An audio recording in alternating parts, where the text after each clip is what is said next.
তাকে আসসালামু আলাইকুম সুপ্রিয় দর্শক, আপনাদের ভালোবাসা আসলাম এক অসহায় মেয়ের কাছে। আমরা শুনবো তার জীবন কাহিনী। আসসালামু আলাইকুম। ওয়ালাইকুম আসসালাম। হ্যাঁ আপু, কেমন আছো তুমি? এই তো ভাই আলহামদুলিল্লাহ ভালো। আপনি কেমন আছেন? আল্লাহ তালা খুব ভালো লাগছে। যাই হোক, নতুন শাড়ি পরছো, তোমার নাম জানো কি? সোনিয়া আক্তার, তোমার হোম ডিস্ট্রিক্ট? গাইবান্ধা। গাইবান্ধা না? হুম। তোমার ফ্যামিলিতে তোমার বাবা মা তো আছে? জি, আমার ফ্যামিলিতে আমার মা আছে, বাবা আছে, আর আমরা 3টা বোন। তোমার আব্বু অসুস্থ বলছিল, এখন কি ভালো হয়েছে? না, ভালো হয় না এখনো। এখনো আছে, এখনো অসুখ বেশি, এই তো। তো এখন তুমি কি করতে চাচ্ছ? কোন সহযোগিতা চাচ্ছ না বিয়ে শাদীর জন্য?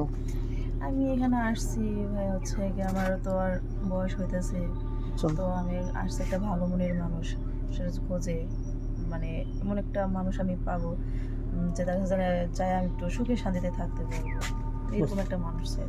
আচ্ছা, যাই হোক, অনেক প্রবাসী ভাই আছে, তার একটা বাচ্চা আছে, তার ওই আরেকজনের সাথে পরকে ঘরে চলে গেছে।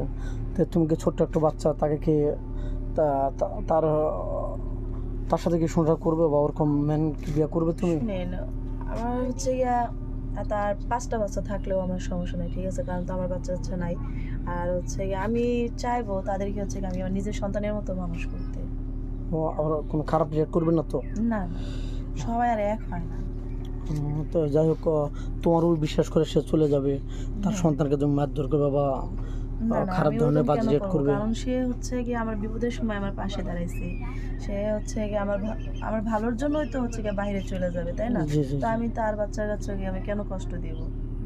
আচ্ছা, যাই হোক, তোমার বয়স বলছিলে 22 বছর না? জি, এবার হচ্ছে। তো তোমার এরকম হয়নি যে মার্কেটে গেছো, কোথাও ঘুরতে গেছো, কোনো বিয়েতে গেছো, অনুষ্ঠানে গেছো, কেউ তোমাকে বিয়ের প্রস্তাব দিচ্ছে, এরকম হয়নি?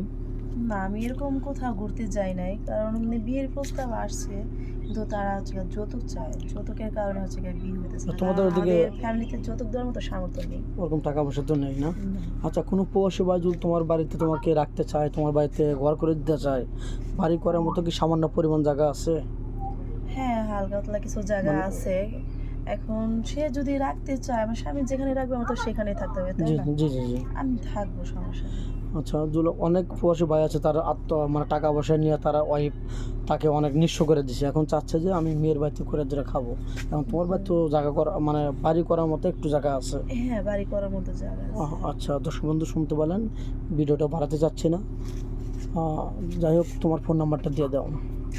ভাইয়া, আমার কোনো ফোন নাই, আর আমি ফোন ইউজ করি না। ফোন তোমার নেই কে আছে? আদৌ কিনতে পারো নি, এই তো। না। তো যাই হোক, মেয়েটা অনেক সুন্দর, অনেক কিউট, নরম ভদ্র মেয়ে, নামাজ কালাম পড়ে, মুসলমান। মেয়েটা কোনো ফোন নেই, আমাদের নাম্বার দেওয়া থাকবে, কেউ ভিডিও কল দেবেন না দয়া করে। অডিও কল দেবেন, ভিডিও কল দিলে ব্লক করতে বাধ্য হবো। ভালো থাকবেন, সুস্থ থাকবেন, আর মেয়েটার জন্য দোয়া করবেন। আল্লাহ হাফেজ। ভদ্র